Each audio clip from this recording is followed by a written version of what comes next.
وأنفقوا مما رزقناهم سرا وعلانية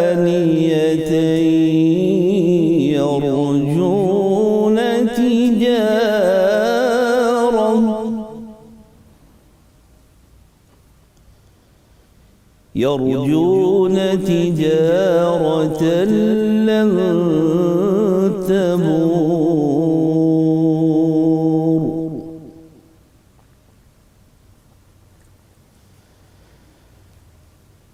ليوفيهم أجورهم ويزيدهم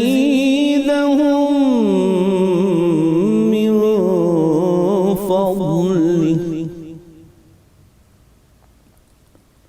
إنه غفور شكور.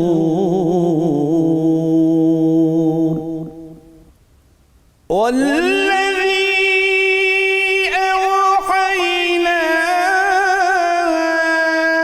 إليك من الكتاب هو الحق مصدقا لما بين يديه إن الله بعباده لخبير بصير.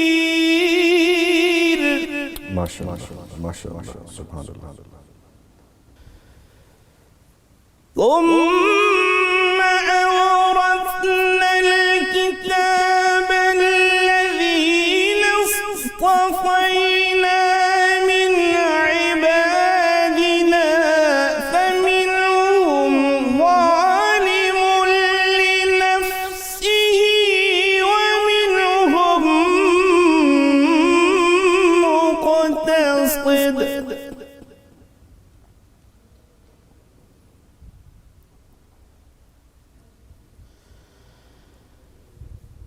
فمنهم ظالم لنفسه ومنهم مقتصد ومنهم سابق بالخيرات بإذن الله. سبحان الله سبحان الله. ذلك هو الفضل الكبير. ذلك هو الفضل الكبير.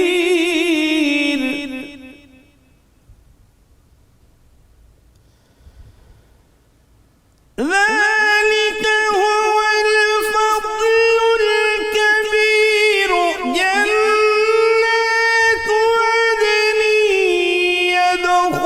يدخلونها يحلون فيها من أساور من ذهب ولؤلؤا. سبحان الله سبحان الله سبحان الله.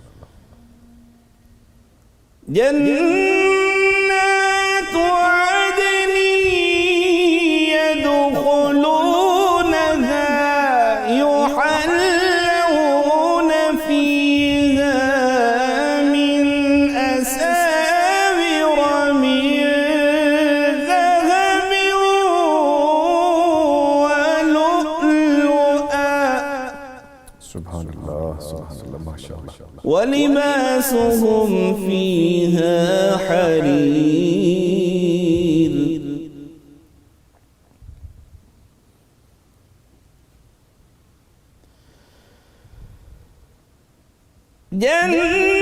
جنات عدن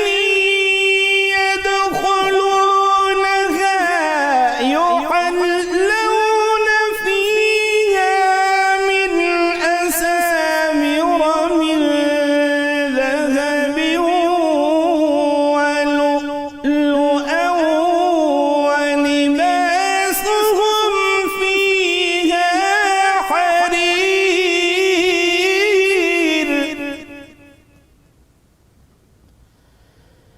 وقالوا الحمد لله الذي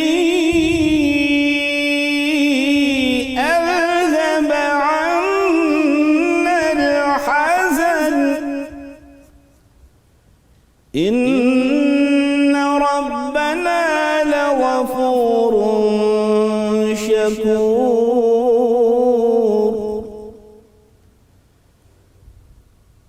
الذي أحلنا دار المقامة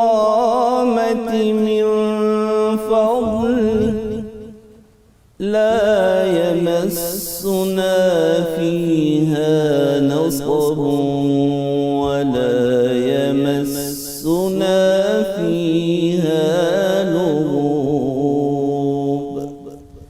صدق الله العظيم.